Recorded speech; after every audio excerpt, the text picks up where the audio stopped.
चोरीच्या दोन धक्कादायक घटना समोर आल्यात।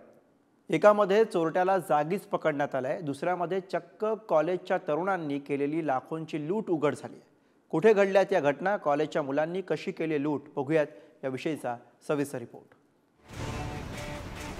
नाशिकच्या लासल गावातलं हे सराफाचं दुकान। नेहमीप्रमाणे या दुकानात दागिन्यांच्या खरेदी विक्रीचे व्यवहार सुरू होते।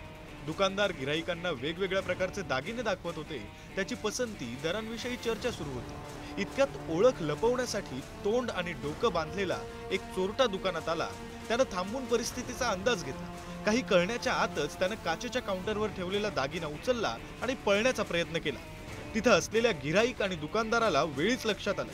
त्यांनी त्याला पकडत चोरीचा हा डाव हाणून पाडला आणि चोरट्याला पोलिसांच्या ताब्यात दिलं। दुसरीकडे अहमदनगर पोलिसांनी पकडलेले हे दोन चोरटे तलवारीचा धाक दाखवून त्यांनी 10 लाख रुपयांची लूट करून पळ काढला होता। धक्कादायक बाब अशी की हे दोघेही कॉलेजमध्ये शिकतायत। त्यांनी बँकेतून पैसे काढण्यासाठी येणाऱ्या कर्मचाऱ्यावर पाळत ठेवून हा गुन्हा केलाय।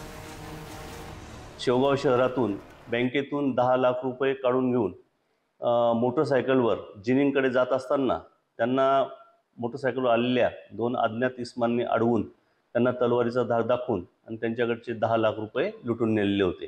सदरबाबत शेवगाव पोलीस स्टेशनला 394 प्रमाणे गुन्हा दाखल करण्यात आलेला होता। शिकण्याच्या वयात गुन्हेगारीकडे ही मुलं वळल्याच्या घटनेनं अहमदनगरमध्ये खळबळ माजली। याची पुनरावृत्ती होऊ नये म्हणून पोलिसांसह पालकांनी सुद्धा सतर्क राहण्याची गरज आहे। तेच आवाहन अहमदनगर पोलीस करतायत। आरोपितांकडनं 10 लाख रुपये कॅश ही पूर्ण जप्त करण्यात आलेली आहे। पालकांनी या घटनेच्या अनुषंगाने आपल्या मुलांकडे ते काय करतात याकडे लक्ष देण्याची आवश्यकता आहे। आपणही समाजाचा जबाबदार घटक म्हणून सगळीकडे आजूबाजूला लक्ष ठेवायला हवं। कदाचित तरुणांना भरकटण्यापासून अडवू शकाल किंवा पोलिसांना वेळीच कळवून गुन्हा रोखू शकाल। लासलगावहून रईस शेख लासलगावहून रईस शेख, अहमदनगरवरून उमेद सय्यदसह रशीद इनामदार, पुढारी न्यूज।